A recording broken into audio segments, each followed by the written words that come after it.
Hi everyone, this lesson is coming to you from Education for All,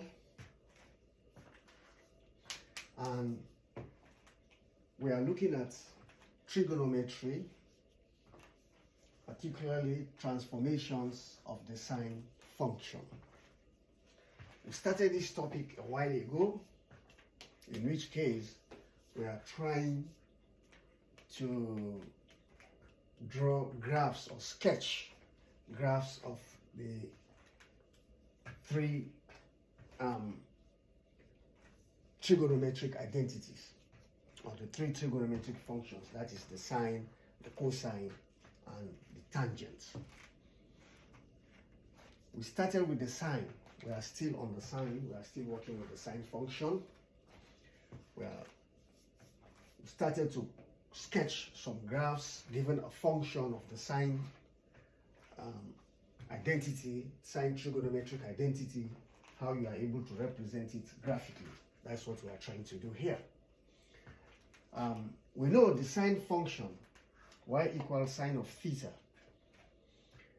It has this kind of representation, or this kind of transformation. It starts from 0 here, goes up 90 degrees here, comes down again, 0 at 180 degrees, then minus 1 at 270 degrees, or 3 pi divided by 2, and 0 again at 2 pi, or 360 degrees. So this is one cycle, or one revolution. From here to here is one revolution. This is 180 degrees. From here to here again 180 degrees. So 180 plus 180, that gives you 360 degrees. That is one revolution of a circle.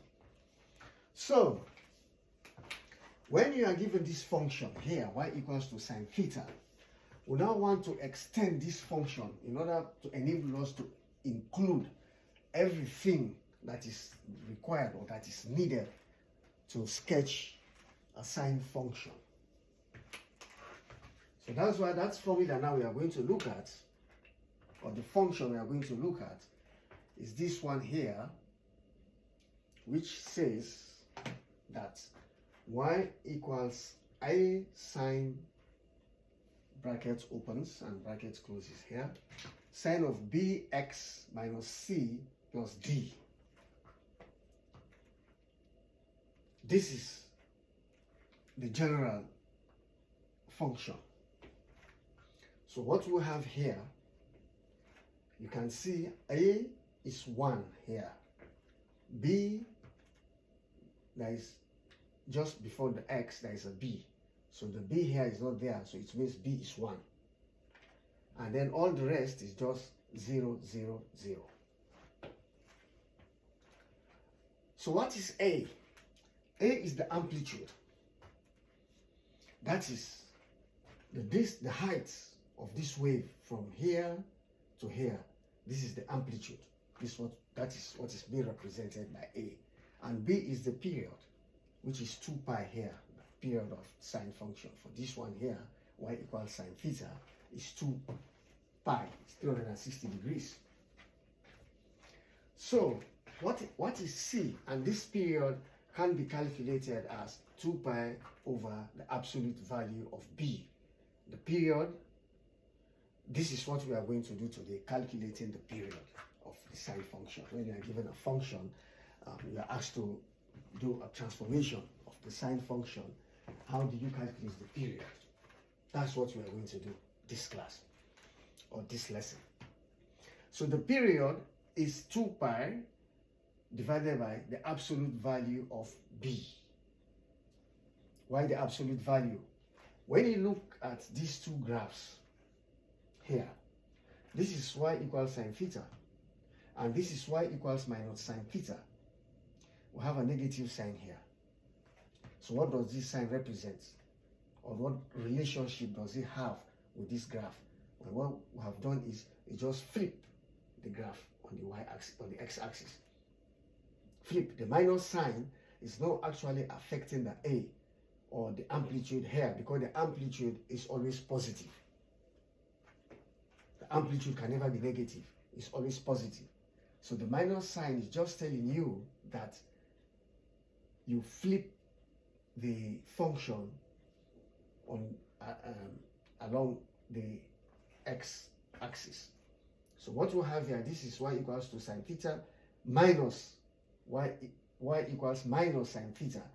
So when we started here from 0, we went up, down. So because it's minus in this case, we still start from 0, because the sine function is an odd function. So it starts from 0. Also, it's 0. It's symmetrical. 0. So now we are going down and then up. Here, up, down. Here, down, up. That is the difference. You flip. So you just see this will just flip this one over along the x-axis. Then you get this graph because of positive, negative here. So, but the A, which is the amplitude, is always positive. Can never be negative. So what is the amplitude here? This one here, from here to here. The pit. That is the amplitude. Just take it. Or from here, from the x-axis to here. That is the amplitude. Right? So it comes here. That number you see here represents the amplitude. Phase shift. That is the shift. Sometimes this function or this graph can shift on the negative parts of the x-axis. It can also shift on the positive parts of the x-axis. It doesn't have to start from 0 all the time. It can start from here and goes all the way here. It can start from here and goes all the way here. So because it's not starting from 0, it means it has been shifted towards the left or right hand side. So that is what the phase shift means. There are formulas here, but it's best to work examples, solve problems. Then you see how these formulas are used. Then you have a vertical shift. That was a horizontal shift. This phase shift, which is C divided by B. C divided by B. It's a horizontal shift. That is, you go that way or you come this way. So D here, this D is a vertical shift. That is on the y-axis. How the graph can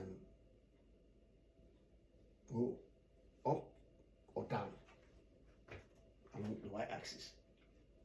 So, that being the case, let's now try to sketch y equals to 2 sine theta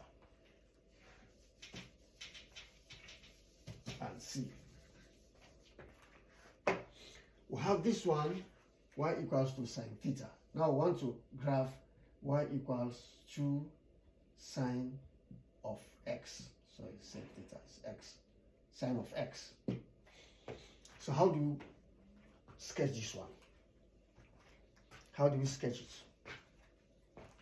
So, if you have this graph here, we say this is 1, 2, 3, minus 1, minus 2, minus 3.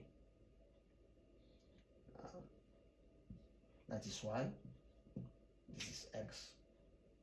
So again, because the circle has 4 quadrants,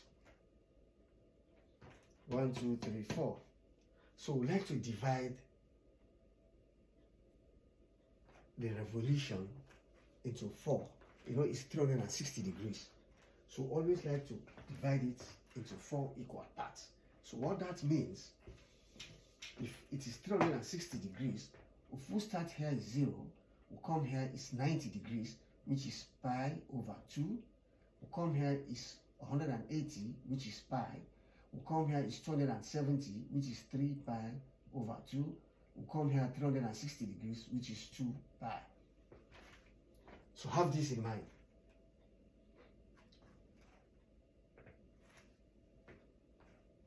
Always try to divide your angle, this x here, into 4 equal parts.